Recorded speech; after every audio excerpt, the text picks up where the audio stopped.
Muy bien.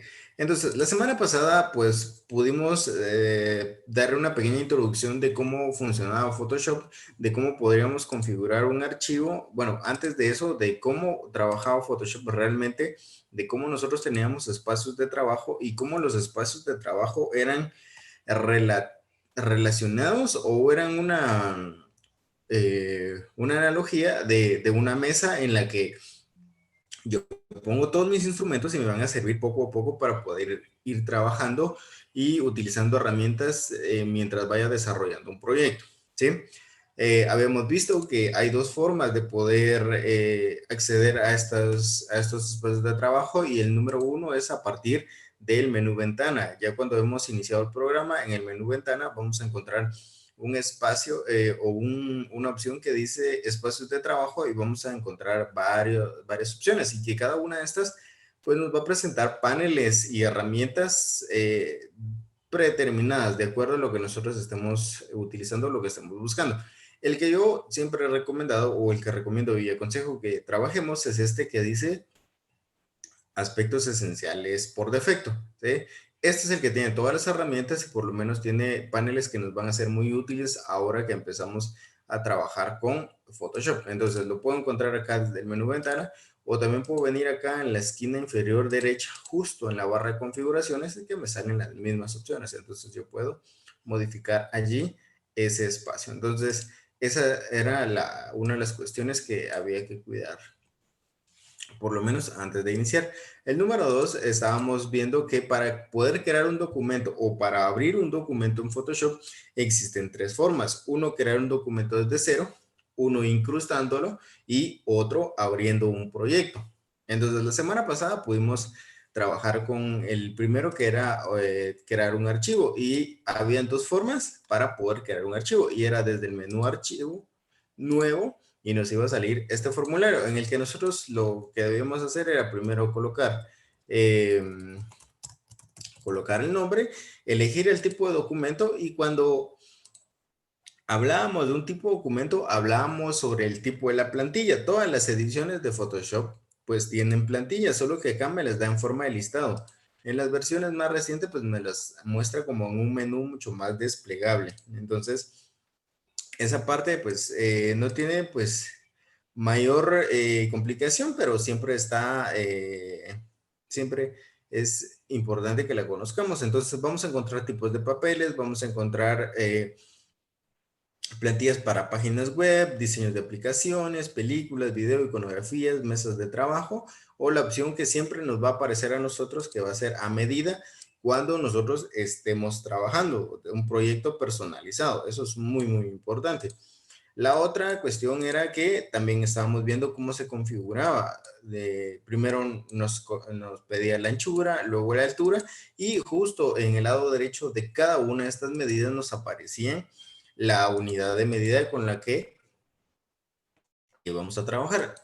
Las unidades de medida, pues, no importa la que nosotros querramos utilizar, siempre y cuando no perdamos de vista el tamaño real que vamos a utilizar. Para redes sociales regularmente utilizamos, o cuando hacemos proyectos que van a ser con destino a publicaciones digitales, las hacemos en píxeles. Cuando estoy trabajando una cuestión de impresión o realmente estoy trabajando con fotografías que van a ser exportadas para poder ser impresas, lo puedo trabajar en pulgadas o centímetros, de acuerdo a lo que estoy trabajando. Incluso cuando yo esté trabajando troqueles que me van a servir para poder imprimir cajas, lo puedo hacer en milímetros o centímetros. O sea, no hay ningún problema con cuanto a eso. Lo que sí es que es muy importante que antes de que coloquemos las medidas acá de anchura y altura, podamos cambiar estas unidades. Miren, justo estas de acá que les estoy mostrando. Porque muchas veces no nos fijamos. Hay ocasiones en las que quizás trabajamos en pulgadas, se nos olvida cambiar la configuración y el programa la guarda porque fue la última que utilizamos. Entonces, imagínense que le pidan una pieza de 1080 por 1080 y ustedes lo dejan en pulgadas cuando lo cambien, pues puede que se los cambie o puede que no. Entonces, lo que van a hacer, imagínense un archivo de 1000 pulgadas por 1000 pulgadas, son, uf, grandísimo. Incluso el tamaño del archivo, miren, en esta parte de acá me marca que son 251 gigas, o sea, es la cuarta parte, vamos a ver, es como eh, un octavo de un terabyte, o sea, es demasiado, entonces hay que tener mucho cuidado con las unidades de medidas. Primero hay que verificar la unidad de medida y luego hay que verificar el tamaño del archivo que vamos a necesitar. En este caso vamos a trabajar acá con un archivo de 1080, es un módulo de 1080 y acá teníamos también el tamaño de la resolución. Y en la semana pasada también aclaramos esa parte, que no es lo mismo hablar de resolución que el tamaño de la imagen. O sea, el tamaño de la imagen puede ser mucho más grande, pero realmente no es lo mismo la calidad comparado con el tamaño que con la resolución. Entonces, la resolución dijimos que también van a ser cierta cantidad de puntitos o de cuadritos guardados en cierto número de recorrido en cuanto a una unidad de medida.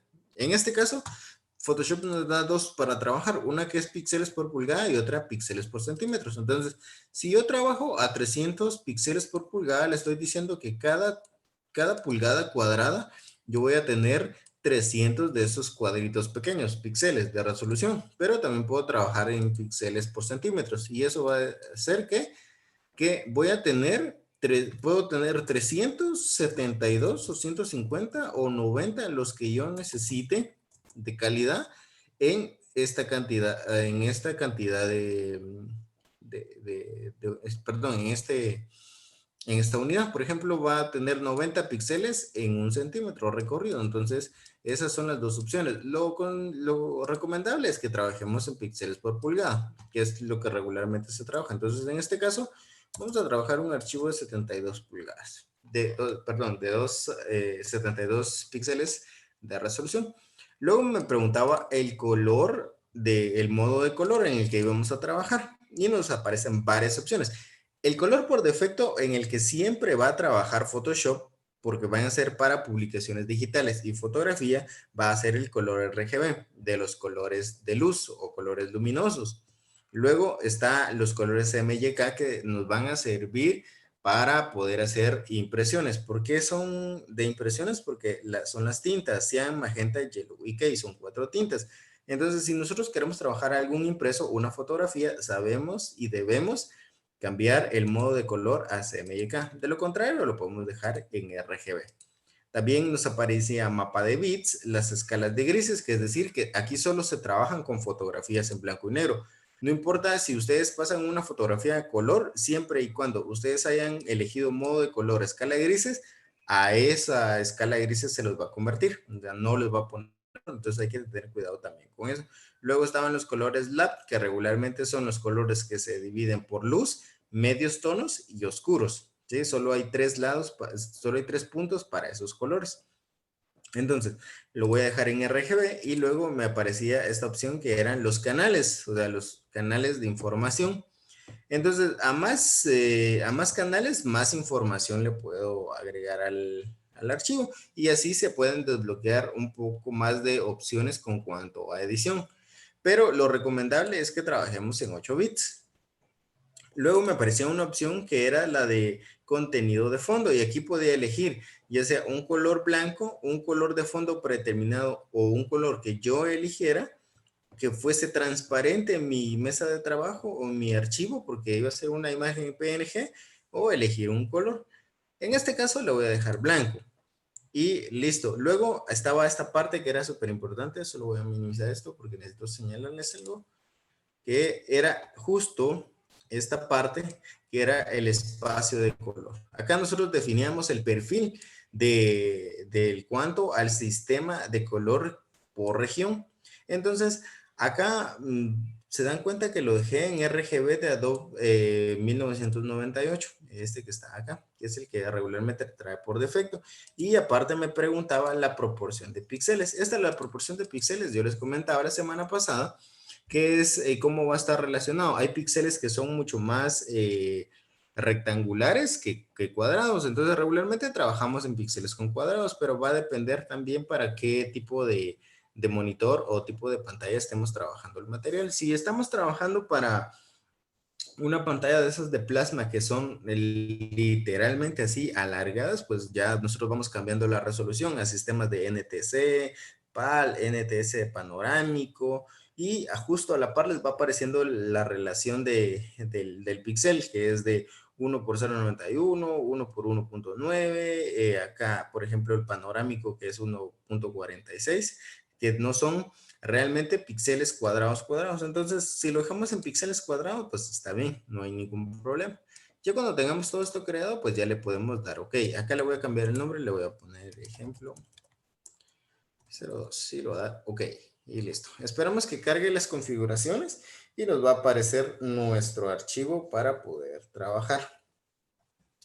Entonces, acá está mi archivo y es muy importante que antes de empezar a trabajar tengamos a la vista los paneles que vamos a utilizar. En este caso, uno de los más importantes es, primero, el panel de capas. Si yo no lo tengo a la vista, en este caso, lo tengo justo en esta parte de acá. Miren, justo acá, en la esquina inferior derecha, en esta parte.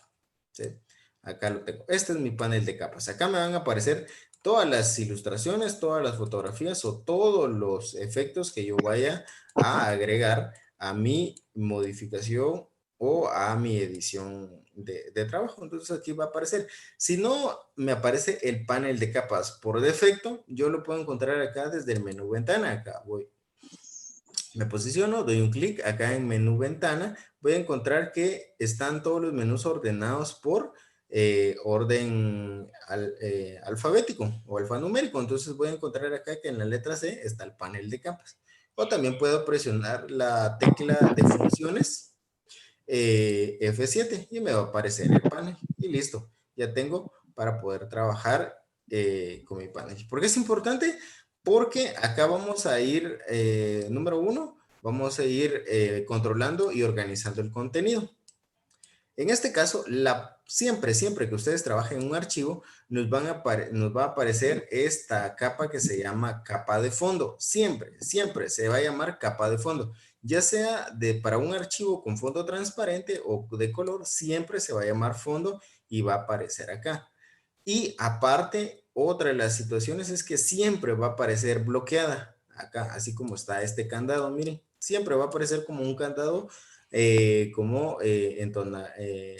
semitransparente, siempre. ¿Por qué? Porque no lo puedo mover. Incluso si yo lo quiero mover, voy a poner esto por acá y quiero mover esta capa hacia la izquierda, me dice que no se puede usar la herramienta mover porque la capa está bloqueada. Y es justamente eso lo que hace el programa, bloquear la capa porque su función es estática, o sea, que no se mueva, porque esta solo me va a servir para poder ir agregando todos los demás archivos que tengo que agregar para la edición fotográfica. ¿Qué pasa? Si yo digo, no necesito esta porque si realmente necesito cambiarla o agregar otro color, entonces la puedo desbloquear. ¿Cómo lo puedo hacer? Yo puedo venir y darle un clic al candadito, así, en este espacio de acá, justo donde está el candado, yo le doy un clic y automáticamente la desbloquea. Solo que hay un pequeño detalle, le cambia el nombre. Ahora ya no se llama fondo, sino realmente se llama capa cero, porque dejó de ser y tener una configuración de capa para sostener los demás trabajos, ¿sí? Entonces, la podemos bloquear también, no hay ningún problema. Todas las capas las podemos bloquear y las podemos ocultar. ¿Cómo lo hacemos? Sencillo. Yo selecciono la capa y para bloquear la capa puedo presionar este candadito que está acá y automáticamente se va a agregar otro candado acá, ¿sí? Justo acá. Por ejemplo, le doy un clic y listo, ya se bloqueó. Ya no puedo mover mi capa hacia ningún lado. O sea, puedo tenerla como la tenía al inicio.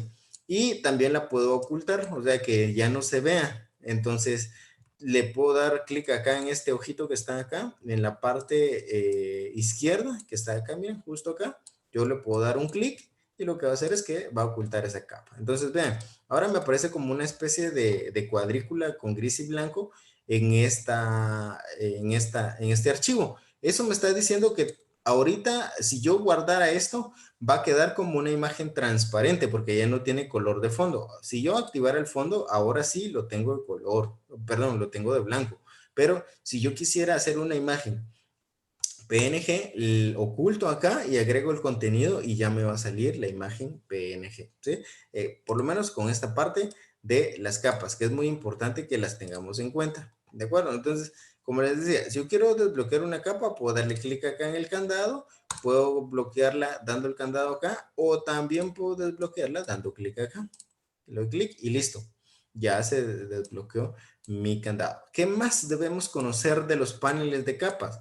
O por lo menos cada capa va a tener estas dos opciones. Miren, una que se llama opacidad, una que se llama relleno y estas que son las opciones de fusión. Acá, siempre que encuentren una ventana donde esté esta opción que dice normal y al darle clic me aparezcan muchas más opciones, por ejemplo, oscurecer, aclarar, multiplicar, exponer, todas esas son opciones de fusión. Es decir, que mezcla la información de una capa inferior con una vamos a ir viendo más adelante, pero solo para que lo tengan en cuenta. Y como les decía, esta parte de la opacidad y la parte del relleno. Y hay una pequeña diferencia en estas dos y que es muy importante conocerlas. Una hace referencia a la imagen en totalidad y la otra hace referencia a el contenido que tiene adentro. Y ahorita les explico. Mira, pues, cuando yo cambio la opacidad, por ejemplo, yo tengo un objeto acá. Imagínense que este es un cubo y le digo que la opacidad la voy a tener en cero, lo que le estoy diciendo es que quiero que ese objeto sea transparente. Entonces puedo venir acá en opacidad y bajarlo a cero. Y ya no se va a ver, o sea, le puedo agregar algún efecto, le puedo agregar un contorno, pero no se va a ver, o sea, va a quedar transparente.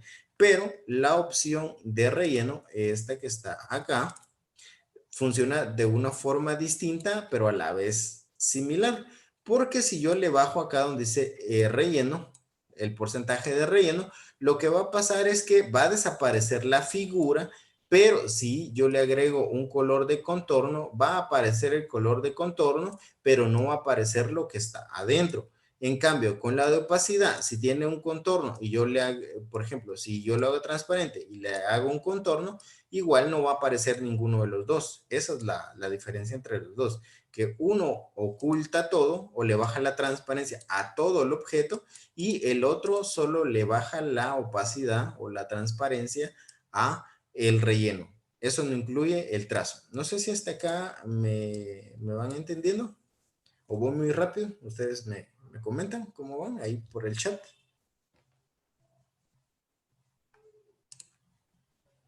Sí, todo bien. Gracias, Sofía. Gracias, Melissa. Gracias, Evelyn. Josué, gracias. Gracias. Ok, gracias, Bruno. Muy bien. Gracias para los que me contestaron. Muy bien. Entonces, ahora vamos a ver la parte, también en forma de repaso de lo que les hablaba de cómo incrustar una imagen. Entonces, lo podíamos hacer de dos formas. Bueno, la forma de incrustar una imagen era de dos. Lo podía hacer desde el menú archivo, que era acá archivo, y le daba acá donde decía importar y le decía, perdón, le daba acá donde decía colocar elementos incrustados. ¿Sí? Para quienes no lo vieron, está acá en archivo, en la opción que dice colocar elementos incrustados. Le daba un clic acá, buscaba la imagen que necesitaba, por ejemplo, yo necesito esta del cubo, la seleccionaba y le daba acá un clic donde está la opción de colocar y automáticamente iba a cargar la imagen y la iba a colocar en este archivo. Entonces yo ya solo con la herramienta de mover o la de selección, presionando la letra V, se activa, ya solo la movía hacia donde yo la necesitaba y cuando ya la tuviera ubicada presionaba Enter y se quedaba allí. O también lo puedo hacer desde acá, miren, en la barra de configuraciones, en esta parte me aparece un chequecito que me sirve para confirmar la acción. Entonces le puedo dar clic acá y listo, ya se queda la imagen ahí. O también le puedo dar Enter y, por ejemplo, la incrusto, ahí la tengo y le doy, presiono la tecla Enter y listo, se queda ya en mi archivo. Pero, ¿cuáles eran las observaciones que hacíamos cuando incrustaba esto? era que se iba a convertir en un objeto inteligente. ¿Y cómo sabía yo que iba a ser un objeto inteligente? Porque justo acá en la esquina me iba a aparecer un icono de una hoja y un cuadrito con la esquina doblada. Eso quería decir que lo que yo estoy viendo acá realmente está guardado en otra parte de la memoria y para poder modificarlo tenía que ir al archivo original para que se reflejara de nuevo acá, porque aquí no lo podía hacer. Si quería hacer una edición de forma destructiva, sí lo rasterizaba desde acá y ya no necesitaba este. Y listo. Entonces, ¿para qué más podíamos utilizar los objetos inteligentes? Vimos que me iba a servir en cuanto a la resolución. Por ejemplo, si yo quería cambiarle de tamaño, lo hacía pequeño, el objeto inteligente no lo iba a distorsionar, pero si lo quería hacer mucho más grande a un rasterizado, me iba a pixelear toda la imagen. Entonces, vean que por lo menos con objeto inteligente sí me iba a servir para poder trabajar eso. Pero como les decía, el único detalle es que solo va a ser el reflejo de la imagen original. ¿De acuerdo? Entonces, ahora bien, ¿qué pasa cuando, si en algún momento se me olvida que yo lo puedo hacer desde acá, que puedo incrustar una imagen acá desde el menú archivo? Acá yo no encuentro la opción porque no me recuerdo, lo puedo hacer de la siguiente forma y es mucho más fácil. Esta es la que utilizo. Voy a mi carpeta de imágenes, selecciono la imagen, le doy clic sostenido, me voy a Photoshop y la suelto justo en este espacio en blanco. Miren, entonces la arrastro, lo suelto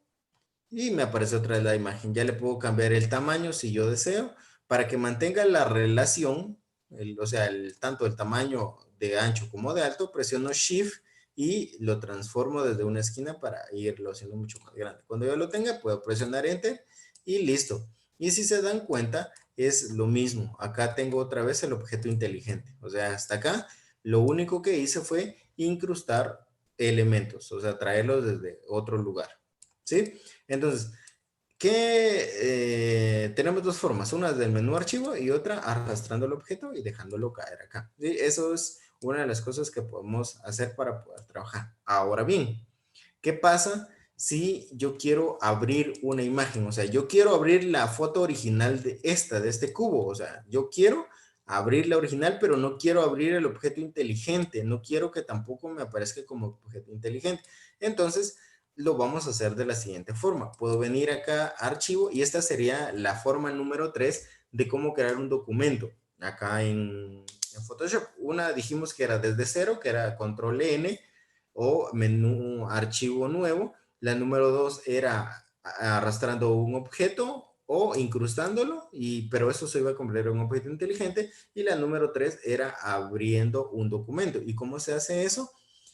Fíjense bien en este archivo que voy a dejar acá, que este es un objeto inteligente y ven que acá está el nombre de las capas. Eso es también importante, que cuando incrusto un objeto me deja el nombre de la capa. Entonces, ¿qué pasa si yo quiero abrir la foto original de este cubo? Lo puedo hacer presionando el menú archivo, la opción abrir o control O y luego selecciono el objeto y luego le doy clic en la opción donde dice abrir. Le doy a abrir, empieza a cargar y este es el mensaje que nunca deben de perder de vista. Miren, acá, cuando les aparece este mensaje donde dice diferencia de perfil incrustado, siempre que les aparezca este mensaje, es que están abriendo una imagen. Siempre, siempre, siempre que estén abriendo un archivo, les va a aparecer este mensaje. Y acá es donde aparecen los perfiles de color. ¿Se recuerdan que yo les dije que habían espacios de color por región? Entonces, vean, me dice el documento ejercicio J01, perdón, JPG, tiene un perfil de color incrustado que no coincide con el espacio de trabajo RGB actual. ¿Cuál dije yo que estaba trabajando? Estaba trabajando en el Adobe RGB 1998, pero la imagen fue creada en este perfil que es sRGB de IEC 6196 de 2.1. Entonces me pregunta, ¿qué deseo hacer? Utilizar el perfil incrustado en el lugar de trabajo, en el espacio de trabajo que estoy haciendo, convertir los colores del documento al espacio de trabajo que estoy utilizando o eliminar el perfil incrustado, o sea, no efectuar gestión de color. Entonces, La que vamos a utilizar va a ser esta, miren, siempre, a menos que ustedes estén trabajando con un sistema de color en específico, lo vamos a cambiar. De lo contrario, lo vamos a dejar acá, miren, donde dice usar el perfil incrustado, o sea, en el lugar del espacio de trabajo. Entonces, le doy OK y listo, abrí mi imagen. Vean que esta es otra pestaña. Acá tengo la pestaña donde estaba trabajando, donde la incrusté como objeto inteligente que dice ejemplo 02 y este que dice ejercicio 01 JPG, que es esta imagen que estoy trabajando, ¿sí? Ya la abrí. Vean, acá la tengo incrustada porque tuve que crear un archivo desde cero y colocarla desde acá, pero en cambio acá sí está la imagen desde cero. Y aparte, siempre cuando ustedes abren una imagen, la imagen original se va a llamar fondo. Aquí miren, siempre fondo. Y aparte va a aparecer bloqueada para que no la podamos modificar. Y aquí sí yo puedo, por ejemplo, venir y pintar. O sea, puedo incluso borrar todo y no me va a preguntar nada. En cambio, aquí sí. Me pregunta si la deseo rasterizar. Entonces, cuando yo quiero recortar algo, quiero trabajar algo, quiero borrar algo, lo que debo hacer es abrir la imagen, no incrustarla. Entonces, ¿cómo abro la imagen? Ya vimos que es desde acá, archivo, abrir, o presiono las combinaciones de tecla, control más O. Entonces ya elijo la imagen, por ejemplo, voy a venir acá, voy a elegir otra imagen, por ejemplo, esta fotografía de acá, le doy a abrir. Y listo, me va a preguntar otra vez. ¿Por qué me pregunta eso? Porque estoy abriendo la imagen. Entonces, esta es una señal que me dice que deseo hacer o deseo agregarle un perfil. Entonces, lo que voy a hacer es que le voy a decir que asignar espacio de trabajo a este que se llama 1998 y listo. Le doy OK y ya abre mi imagen. Ya tengo mi imagen y ya puedo empezar a trabajar. Ahora bien, ¿qué pasa si yo no me recuerdo de la combinación de teclas y no quiero venir hasta acá al menú archivo y darle la opción abrir? Lo puedo también hacer abriendo la imagen, arrastrándola a los menús, pero escuchen bien, ¿en dónde y en qué espacios la puedo arrastrar y soltar para que abran? Van a ser en las siguientes y por favor ahí se recuerdan de esto. Este espacio que está acá, miren, justo acá donde está la barra de herramientas y esta parte de acá donde me aparece la pestaña de los nombres de las imágenes. Justo allí yo puedo venir y hacer lo siguiente. Agarro una imagen de acá, la suelto sobre por lo menos este espacio que está acá, lo suelto allí y me va a aparecer esto, que se abrió la imagen. Entonces voy a cerrar esto para que vean. Voy a cerrar este también. Acá. Y listo. ¿Qué pasa? Si quiero abrirla, lo puedo hacer dando clic acá, arrastrándola, lo llevo hasta acá, en esta parte del menú. Vean que es la barra de menús, perdón, la barra de herramientas. La suelto y me pregunta lo mismo, que si quiero incrustar algún perfil de color. Entonces le dejo la primera opción, le doy OK y listo, ya abrió la imagen. ¿Cómo sé yo que abrió la imagen? Porque ahora la capa se llama fondo y está bloqueada. ¿Dónde más dije que se podía abrir? Colocándola justo en esta parte de acá, miren, acá, en esta barra de configuración, perdón, en la barra de nombres, donde me aparecen las pestañas que estoy trabajando. Entonces agarro la imagen, por ejemplo, acá. Vamos a ver, voy a tomar esta imagen que está acá y la suelto justo acá. Perdón, y me va a preguntar si la quiero abrir. Le doy OK y listo, ya lo tengo, ya tengo abierta mi imagen. Entonces, de esas formas yo puedo trabajar y puedo trasladar mis archivos. Una forma es incrustarla y otra forma es abrirla. ¿Qué pasa si yo abro una imagen? Miren, yo tengo abierta esta imagen, o sea, la abrí desde cero, o sea, desde el menú archivo o la arrastré encima de las barras. ¿Qué pasa si yo en lugar de venir, agarrar mi imagen y soltarla en las barras, la suelto acá en el espacio gris o la suelto encima de mi imagen? Lo que estoy haciendo también es incrustando otra imagen. O sea, esto es incrustar. ¿Por qué? ¿Cómo sé yo que es incrustar? Porque aquí se convirtió en objeto inteligente. Miren, desde acá. Tengo una que se llama fondo, pero también tengo otra capa que se llama porta, pero que este es un objeto inteligente. O sea, no abrí la imagen, sino realmente para poder modificarla, tendría que abrir el objeto inteligente, ir al espacio de la memoria donde está guardada esa imagen y modificarla para que se refleje acá el cambio. ¿Sí? Eso es muy importante, entonces, que lo tengan en cuenta. Son atajos que nos van a servir para poder trabajar y optimizar nuestro tiempo en esa parte. ¿Estamos bien hasta allí?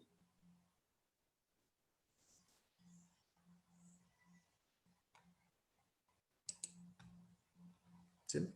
Ok, muchas gracias. Perfecto. Muchas gracias. Gracias, sí. Gracias, Cintia. Gracias, María. Gracias, María. Gracias, Rubén. Perdón, País. Y vale, muchas gracias. Bueno, ok. Entonces, ahora vamos a ir a una de las herramientas que, muchas gracias, Zuli. Gracias, José, a una de las herramientas que nos van a servir para hacer muchas, muchas cosas. Entonces, vamos a empezar a trabajar acá. Entonces, voy a cerrar esto. Voy a crear un archivo nuevo, menú archivo nuevo. Lo voy a poner acá cubo, le voy a poner el nombre, va a ser de 1080 por 1080, 72 píxeles por pulgada, blanco en RGB y le voy a dar OK. ¿Sí? Esta herramienta se llama la herramienta de pincel. ¿Cómo la activo? Presionando la letra V, ¿sí? Perdón, la letra B, la B labial, la de burro. Entonces, y también la puedo venir y activar desde acá. Miren, justo acá está como una especie de pincel. Bueno, es realmente un pincel. Le doy clic acá y se va a activar. Entonces, ¿qué pasa si le doy clic derecho sobre esa herramienta? Voy a ver que tiene varias subherramientas. Una se llama herramienta de pincel, que es la original, la herramienta de lápiz, la herramienta de sustitución de color y la herramienta de pincel mezclador. ¿Sí? ¿Cuál vamos a ver hoy? Y vamos a ver cuál es su derivación con las demás más adelante. Es esta que está acá, que es la herramienta de pincel. La herramienta de pincel prácticamente es como pintar con un pincel, pero obviamente tiene su propia configuración y también todas las herramientas que vayamos a seleccionar. Entonces, vean, pues, voy a unir y... Ok, entonces, cuando yo activo la herramienta de pincel, también justo acá, abajo de la barra de menú, se activa la barra de configuración del pincel, que está acá. Se activa el icono que está acá, que es la herramienta pincel. Acá me aparece la forma y el tamaño del pincel. O sea, el tamaño se refiere al diámetro que tiene el punto o que va a tener la forma del pincel. Acá está la librería de pinceles.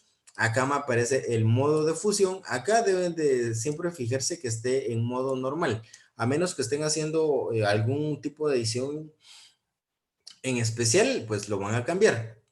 Pero de lo contrario debe estar en normal.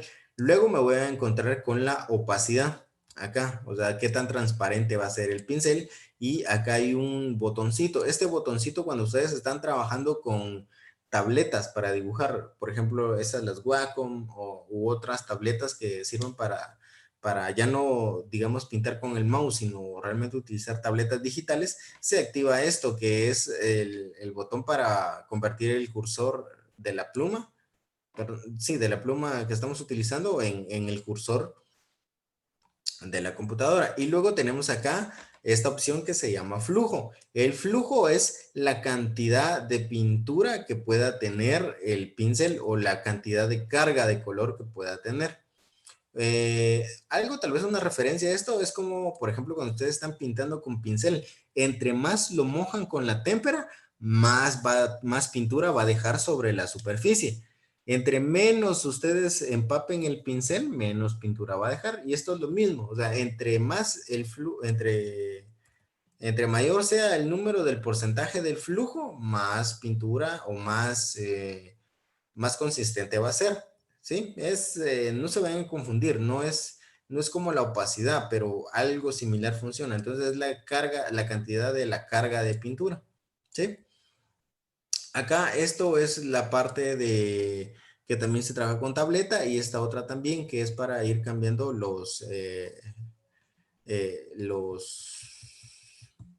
perdón, ¿cómo se llama esto? La sensibilidad del puntero. porque a veces cambian las puntas, entonces desde ahí se puede hacer. ¿Cuáles nos interesan conocer? A nosotros nos interesa conocer estas que trabajamos, nosotros que trabajamos con mouse, nos interesa saber esta de acá y esta de acá, ¿sí?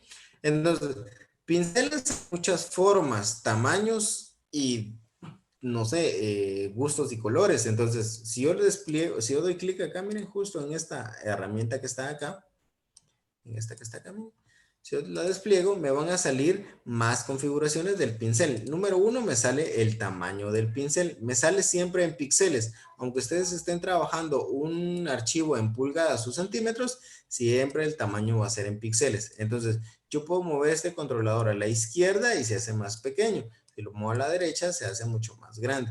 Y luego está este botón que se llama dureza. Esto tiene que ver también con la presión con la que se va a aplicar la pintura en la superficie. Por ejemplo, acá, entre mayor dureza tenga, más firme y consistente va a ser la pintura que nosotros coloquemos. Entre menos dureza va a ser mucho más, va a ser leve el pasar el pincel, como cuando ustedes pasan una brocha suavecita. Entonces no pinta tanto. Entonces a eso se refiere con la dureza. Entonces yo puedo modificar estos tamaños moviéndolo ya sea a la izquierda o a la derecha. Luego en esta parte de acá abajo, justo de aquí hacia abajo, voy a encontrar todos los pinceles que he descargado o que el programa tiene por defecto. Cada uno tiene una forma distinta. Por ejemplo, si yo elijo este que está acá, eh, puedo, si se dan cuenta, miren, esta es la forma del pincel que tengo acá. Esa es una punta. Si yo quiero otro pincel, por ejemplo, tal vez incluso este, quiero un pincel en forma de hoja, puedo agregar un pincel en forma de hojas, miren. O sea, puedo agregar esto de acá. Entonces yo puedo incluso instalar los pinceles descargándolos de las páginas web como recursos gratis y no hay ningún problema. ¿Sí? Entonces, incluso acá, por ejemplo, en esta parte de acá, yo puedo elegir uno para hacer césped o hacer cabello. Miren este de acá. Regularmente a mí este me sirve para hacer cabello. Este que está acá, miren, para hacer cabello o hacer pasto. Entonces, para eso nos puede servir toda esta cantidad de pinceles. Entonces, vean, ¿qué pasa si yo quiero cambiar de tamaño pincel? Pero esto de venir acá, de darle clic acá y modificar el controlador me lleva mucho más tiempo. Entonces, ¿qué es lo que puedo hacer? Sencillo. Puedo cambiar todas las configuraciones. Escúcheme, solo las configuraciones de tamaño y de dureza desde mi teclado. ¿Cómo lo hago? Miren pues, voy a dibujar algo acá. Si yo quiero cambiar el tamaño del pincel, escuchen bien, del tamaño, yo voy a, imagínense esto. Imagínense esto es una flecha, ¿sí? Así. Entonces, para acá va a ser más y para acá va a ser menos. Si yo quiero que el pincel sea más grande, vean que ahora se hace más grande, lo que yo voy a hacer es que voy a presionar la tecla Alt, ¿sí? La tecla Alt más clic derecho. Escuche bien, no es clic izquierdo, sino clic derecho y lo arrastro hacia la derecha y crece. Si yo presiono Alt, clic derecho y lo arrastro hacia la izquierda, se va a hacer más pequeño, ¿sí? Hasta que desaparezca. Entonces, clic Alt más clic derecho y lo arrastro hacia la derecha, se hace más grande. Hacia la izquierda, se hace más pequeño. ¿Sí? ¿Me entienden esa parte? ¿Sí? ¿No? ¿Sí? Ok, muchas gracias. Ahora bien, la dureza. Muchas gracias, gracias, gracias. Ok, ahora bien, ¿cómo funciona la dureza? La dureza ya vimos que también la puedo modificar desde acá. Puedo cambiar esto de acá. Pero si yo quiero cambiar la dureza desde acá del teclado, voy a cambiar esta flecha, la voy a cambiar de color para que lo noten. Entonces, ¿qué pasa? Imagínense que yo tengo una flecha, pero ahora va hacia arriba y hacia abajo.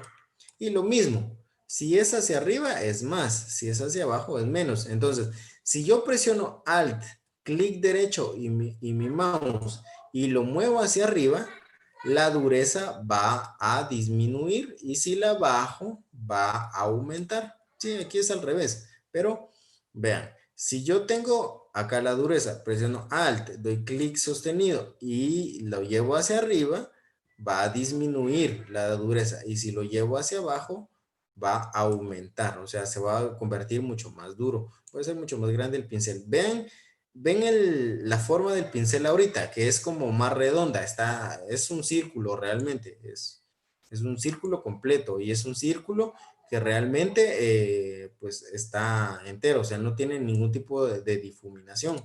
Entonces, a menor...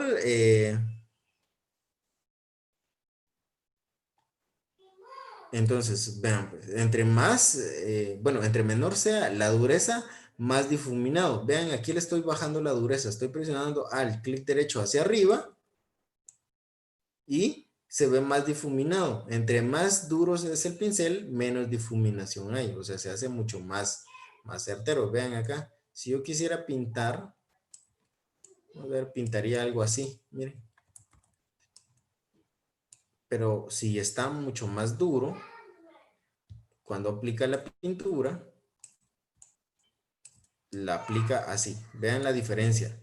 Uno está más difuminado que el otro. Entonces, para eso nos va a servir. Sirve mucho cuando estamos haciendo ilustración o estamos trabajando con sombras. Estamos retocando fotografías con sombras u otro tipo de texturas. Entonces, para eso me va a servir la modificación del pincel desde el teclado, con Alt, clic derecho hacia arriba, hacia abajo para la dureza e izquierda y derecha para modificar la, perdón, la opacidad. ¿Sí? Perdón, sí, la opacidad. Entonces, hasta acá, ¿vamos bien?